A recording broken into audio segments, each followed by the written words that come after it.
شاید خندت بگیره، اما این کاریه که ما ایرانی‌ها هر روز داریم انجام میدیم. خدایا کمکم کنی لامپ روشن بشه. روشن شد دیگه. خدایا تو رو خدا روشن شد دیگه. روشن شد دیگه.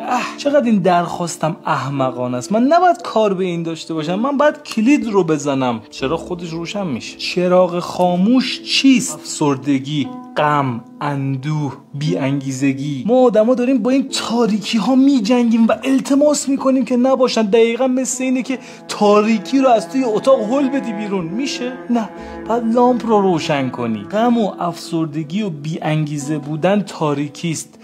ولشون کن، سعی نکن باشون بجنگی، به جاش لامپ رو روشن کن. روشنایی و نور در درون انسان چیست که من باید برم روشنش کنم؟ داشتن معنا برای زندگی. ویکتور فرانکل میگه در تاریک ترین لحظات زندگی اگر کسی معنا پیدا کنه، سخت ترین چیزها قابل تحمل میشه. میگه معنا چراغی است که هیچ چاردیواری نمیتونه اونو خاموش کنه. تاریکی دشمن نیست که بخوایم با اون بجنگیم. تاریکی فقط نبود نوره.